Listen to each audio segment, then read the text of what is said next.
গান গাইস দেখো দেখো লেট হয়ে গেছিল তো চলো ফার্স্ট টাইম যাচ্ছি আমি পার্লারে আমবাড়ি ফার্স্ট টাইম করছি সেটা আবার পার্লারে গিয়ে তো এটা পর আমার হেয়ারটা কমপ্লিট হয়ে গেছে তোমরা দেখো কেমন লাগছে কমেন্ট একটু ছোট করে দিছি আমার চুলটা তো আজকে হেয়ার কাটতে হবে দেখো হ্যাঁ মাথাটা ফ্ল্যাশব্যাক তোমরা সবাই কেমন আছো আশা করি ভালো আছো তো আজকে ব্লগটা স্টার্ট করলাম সকালবেলা আপনাদেরকে একটা জিনিস দেখাবো তার জন্য স্টার্ট করলাম তো এই যে দেখো মানে এখানে ভাস্তা এটা আমার ভাগিনা তো দুজনে ঢোল নিয়ে আসে তো বাজাচ্ছে তো যাও তো এই দেখো গাইস ঢোল বাজাচ্ছে তো গাইস দেখো এবার ভাস্তা রেডি হয়ে গেছে এবার বেশ শুরু গান বাজাও বাজাও বাজাও আমিও বাজাচ্ছি তো গাইস আমার হাতে আছে দেখো আমি না গাই ছোট বাচ্চা এই যে বাচ্চাদের মানে বাচ্চাদের সঙ্গে থেকে থেকে দেখো গান গাও বিমান গান গাও তো দেখো গাইস তো কীর্তন চলতেছে গাইস কীর্তন এর সঙ্গে আমি পাগল কীর্তন চলতেছিলাম এই টিমটাকে লাগলে না গাইস আমাকে কমেন্টে বলো যাদেরকে লাগবে আমি নাম্বার দিয়ে দেবো কবে লাগবে সেটা পুরো মানে কি আর বলবো তো থাকোটা তো দেখতে পাচ্ছ গাইস কিরকম ঢোল বাজাতে পারে ভাগিনা আর ভাস্তা আর ওই দিকে গাইস দেখো দেখো ভাগ গায়া তো গাইস দেখো আমাদেরকে না দেখছে কাকিমা কাজ করতেছে সুন্দরভাবে দেখে বলছে কি হ্যাঁ হ্যাঁ হ্যাঁ আচ্ছা ঠিক আছে কাজ করতা হ্যাঁ ফির भी তো চলো গাইস পরে দেখা হচ্ছে তোমাদের সঙ্গে কাজ করে তো গাইস ভাগিনার সঙ্গে খেলা করার পরে চলে গেলাম সেন্টারে ভাগিনাকে নিয়ে আর এই যে দেখো সবাই চলে আসি বৌদি আসে মানে বৌদি ভাস্তি সবাই মিলে আমরা আসি ভাস্তাকেও নিয়ে আসি আর গাইস এখানে এখনো সেন্টারে দিদিমণি আসেনি আর ওই যে দেখো আসছিল তখন আর আমরা যেহেতু আজকে অনেকটা আগে গিয়েছিলাম তার জন্য দিদিমণি আসতে একটু লেট হয়ে গেছিলো তো চলো আগে তো গাইস আমি ভাগিনাকে মানে ভাগিনার সঙ্গে সারাদিন খেলা করেছি আর এখন স্নান করে রেডি হয়ে গেছি আমবাড়িতে যাবো তো কেন যাচ্ছি সেটা তোমরা দেখলে বুঝতে পারবা আর ফার্স্ট টাইম যাচ্ছি আমি তো চলো গাইস আর তোমাদেরকে বলে দিই আগে যাওয়ার সময় তো বলা যাবে না তো আমি যাচ্ছি পার্লারে আমবাড়ি তো চলো যদি ভালো লাগে তাহলে চুলটা কাটবো চলো গাইস রেড বললে কাটবো না হলে কাটবো না কিন্তু মানে পার্লারে যাচ্ছি কাকিমার আমি চলো গাইস তো গাইস এখন আমরা বেরোলাম তো যাওয়া যাক আগে আমবাড়িতে তারপরে দেখা হচ্ছে তোমাদের সঙ্গে আর এই যে ভাগিনা তোটাটা কি খাবি বল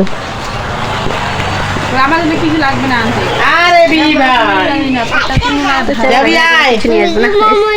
মোমো নিয়ে আসবো শুধু চলো যাবে নাকি আর এদিকে দেখো যাবি থেকে নিয়ে যাবো না গাইস তোদের খালি কি জ্বালা রে খালি ফটো ওঠার ধান্দা ফটো করি না ভিডিও চলো আর গাইস আমরা চলে আসলাম আমবাড়িতে আর আমি তো জানি না পার্লারের বিষয়ে তার জন্য কাকিমাকে আগে দিয়ে দিয়েছি তো চলো ভেতরে যাই আগে আর গাইস আমরা ভেতরে আসলাম তো ভেতরে এসে দেখলাম যে দিদি নেই শুধু একটা মানে যে দিদিটা এখানে আছে ওই দিদিটা চুল কাটতে পারে না তারপরে আমরা ওই পার্লার থেকে বেরিয়ে চলে আসলাম আরেকটা পার্লারে তো এখানে এখন ভেতরে গিয়ে বলবো যে কত রেট আর কি হেয়ার কাট ভালো তো গাইস আমরা এখন যাবো ভেতরে তো আগে যাই আর তার আগে তোমরা দেখো পার্লারের নামটা আর এই যে কাকিমাকে আগে যেতে বললাম তো আমি না গাইস সত্যি বলতে আগে যেতে না কেমন যেন লাগে তো আর এই যে দেখো গাইস পার্লারের নাম তো আমি ভাবছিলাম আর গাইস সত্যি বলতে ওই যে মূর্তি তো দেখতে পাচ্ছ না আমি ভাবছিলাম ওটা আবার কি এরকম হয়ে আছে তারপরে গাইস আমি ভিতরে গিয়ে তো আমার মানে চুল কাটা শুরু করে দিয়েছিল আমি বললাম যে মানে কোনটা কাট ভালো হবে তো ওদের ইচ্ছে মতো দিচ্ছিল আর গাইস সত্যি বলতে আমি হেয়ার কাটের বিষয়ে জানি না কাকিমাকে বললাম যে কোনটা হেয়ার কাট দিলে ভালো হয় তো এখানে যেহেতু কোনো ছবি ছিল না তার জন্য আর আমি মোবাইলে দেখতে চাইলাম কিন্তু না তার আগে দেখো আমাকে কাটানো শুরু করে দিয়েছিল ও মানে এইখানকার দিদিটা বলছে যে কাটটা ভালো লাগবে তো সত্যি বলতে গাইস আমি জানি না এখন কিরকম লাগবে আর গাইস একটা কেমন যেন লাগছিল আর মা তো বলেছিল সিম্পল আর গাইস একটার পর একটা তো সামনে লেয়ারের কথা বলেছিল দিদি তো লেয়ারের মতো কাট করেছে আর পিছনে যেন কি একটা নাম বললো তো ওটা আমি জানি না তো তোমরা দেখে বলবা কি হেয়ার কাটটা কমেন্টে তাহলে আমি বুঝতে পারবো যে কি হেয়ার কাট দিয়েছি সত্যি বলতে আমি এগুলো জানি না তার জন্য আর কাকিমাকে সবটা বলে দিয়েছি যে যেটা ভালো হবে সেটা আমাকে মানে হেয়ার কাট যেন করে দেয় আর আমি যেহেতু হেয়ারের বিষয়ে জানি না তার জন্য আর সত্যি বলতে গাইস আমি কিছু জানি না হেয়ারের বিষয়ে আর ফার্স্ট টাইম করছি সেটা আবার পার্লারে গিয়ে তো এটা একটু কেমন যেন লাগছিল ভালো হবে কি হবে না সত্যি বলতে গাইস আমি মানে বলতে পারছি না যে কীরকম হবে এখন আমার হেয়ারের অবস্থাটা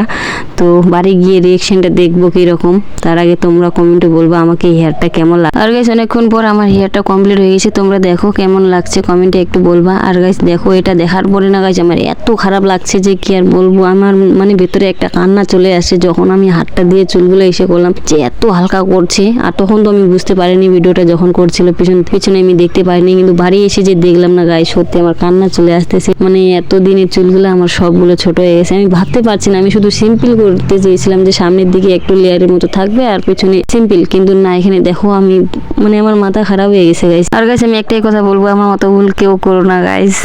তো গাইস চুল কাটা কমপ্লিট, এখন যাবো বাজারে। আর এই দেখো কত ছোটো করে দিচ্ছে আমার চুলটা। তো আজকে বাড়িতে গিয়ে গাইস বকা খাবো, সত্যি ভাবতে পারছি না কীরকম বকা খাবো। তো চলো আগে বাজারটা করে নিই, তারপরে বাড়ি যাবো, তারপরে দেখা হচ্ছে। আর এই যে দেখো আমার হেয়ার কাট থেকে না খুব খুশি হয়েছে, কিন্তু আমার না চুলগুলো কত ছোট ছোট মনে হচ্ছে আজকে। তো চলো গাইস, তো গাইস আমি চুল কেটে চলে আসলাম বাড়ি। আর এখন দেখো রিয়াকশনগুলো